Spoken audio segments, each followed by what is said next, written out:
Hello guys, welcome to your Reader's Workshop lesson. This is Mr. Sharp. We are doing a new idea today in Reader's Workshop. It's called Record Important Ideas, and that can be your title in your notebook. Today we're going to look at historical fiction. Our chart will look like before with the facts, questions, and responses. And this time, on your responses, you should respond with emotion. Ms. Capulli reminded me that on the word wall, there is a column for feeling words. So when you are doing your work, feel free to go by there and take a minute to see what feeling words you can use. So when you read today's selection, it will be this, Valley Forge in the American Revolution. Then what is your feeling towards the fact that you write down? You'll try to find facts that will give you a strong emotional reaction, and you'll use the question column to explore possible emotional reactions. So basically, you're going to write down a fact, and then maybe right away you know how you feel. Maybe you're just like, well, that's a good fact. I don't completely have a good emotional reaction yet. So then just try to ask a question that helps you form an emotional reaction. You'll see in my example. But first, a little bit about historical fiction. Historical fiction is just fiction set in a historical time. So it may have a lot of facts. It should have a lot of facts about the time that it's written in. Writers who write historical fiction do a lot of research to learn about a given time so that they know what kinds of stories they can tell in that time. So after they do some research, for instance, if you wanted to do a lot of research on the American Revolutionary War, then they say, okay, in that time, I think people did this kind of thing. You could call Liberty Kids a kind of historical fiction. We're going to look at some of that today. So, I will be reading With Liberty and Justice for All by Diane Swan Wright. And this is a story about Thomas Jefferson, the guy who wrote the Declaration of Independence. Later, here they say Declaration of Independence. Later, he was the third president of the United States. And the thing is, Jefferson also owned slaves. So in this story, a woman is enslaved on one of Jefferson's farms, and she's describing her life. So we get a little bit of history first, and then we go into Hannah's story. Thomas Jefferson wrote about liberty and justice for all. He also was a slaveholder. Mr. Jefferson held about 200 men, women, and children in bondage at any given time. As enslaved people, they did not have the right to come and go as they pleased, and most of the time slaves were not paid for the work that they did. A woman named Hannah was one of the enslaved people who lived at Poplar Forest, a farm owned by Thomas Jefferson. Imagine that you could talk to Hannah. Listen to these imaginary memories Hannah might have shared. And because it's fiction, these are imaginary memories. Jefferson did own slaves. We don't know if he owned one named Hannah. So they took the real setting and they made up a story inside that setting. What questions would you ask her? This is Hannah. Oh, I had a reaction just to that originally, that Jefferson wrote about people being free and also owning slaves. Jefferson wrote the Declaration of Independence and he owned slaves. My question was, how could he live with himself, being such a hypocrite? If you don't know, a hypocrite is a person who says one thing and does another. Yikes! This is my emotional response. Yikes! This is an awful thing that Jefferson did. So that's how it works there. You see, I started with the fact. My question, was just kind of like, okay, finding exactly what it is that I think is the problem, this hypocrisy. Sorry guys, I'm in the library and books are falling over.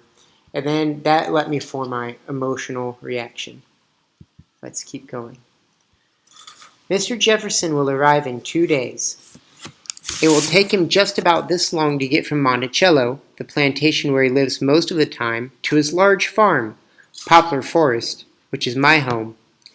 He will travel on horseback, over land, and cross a river to get here. Mr. Jefferson's arrivals add excitement to everyone's day. The men and women who work here in his fields, the children who live here with their parents, and the man in charge of the plantation when Mr. Jefferson is not here, all look forward to his visits. My life as an enslaved person is very different from that of slaves who live on other plantations. Mr. Jefferson likes special foods, and I have learned to prepare them. Many of the vegetables I serve him have been grown here, following Mr. Jefferson's specific directions. My children, all 10 of them, either live with me here or at one of Mr. Jefferson's other plantations, such as Monticello or Bear Creek. I see them as often as I can, but I still miss them very much. One fear that I have is that one of my children will break a law and will be punished or sent away. As an enslaved parent, I am not in charge of them. Mr. Jefferson, their slave master, gets to tell them what to do and where to go. Now, in other lessons, I said to read a couple of paragraphs and pause and think about your reaction. This time, since we're looking for an emotional reaction, I'm going to encourage you to stop as soon as you have that reaction. I had a strong reaction at this. So, here's what I wrote down. Hannah is not in charge of her own children. And if we wanted to make it more of a fact, maybe we could say, slaves were not in charge of their own children. And so then my question was, what has to happen to people to think that this is okay? Like, why would Jefferson and other slave owners think that it was okay that parents could not be in charge of their kids? And once I had that question, it was easier for me to say, it seems cruel to let people have children and have no real decisions about those children. It's cruel to the slaves to say, okay, have kids, but then your kids belong to me. Let's keep going. I live in a community with some people I have known all of my life. My home does not look at all like one of Mr. Jefferson's big houses. I live in a cabin with my husband and children.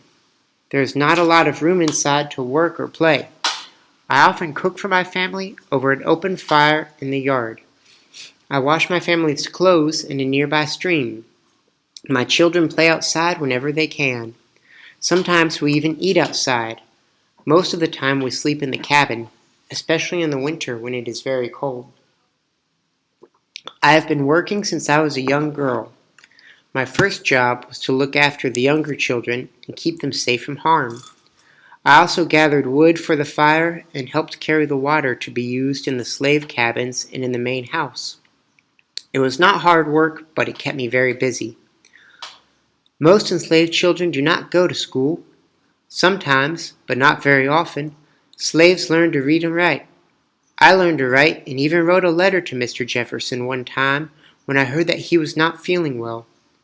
I told him that his house and furniture were all safe. I also said that he should be thankful for all his blessings. I believe in God. Mr. Jefferson said that all men were created equal and that everyone was supposed to have liberty and justice. He did not mean this for enslaved people like me or the other people he held in bondage. Bondage, guys, is like bonds, something that holds your hands or your feet like a chain. He meant it for men like himself. Slavery was a big problem for Mr. Jefferson. He said that it was like holding a wolf by the ears. It was dangerous to keep slavery and dangerous to let it go. I had an emotional reaction to this sentence, but we're very close to the end, so I'm going to read the rest. He did speak out against slavery, but not very much during my lifetime. I am 27 years younger than Mr. Jefferson. In my letter to Mr. Jefferson, I signed my name, your humble servant, Hannah. I have always tried to be a good cook and housekeeper. I have also tried to get my children to do the same.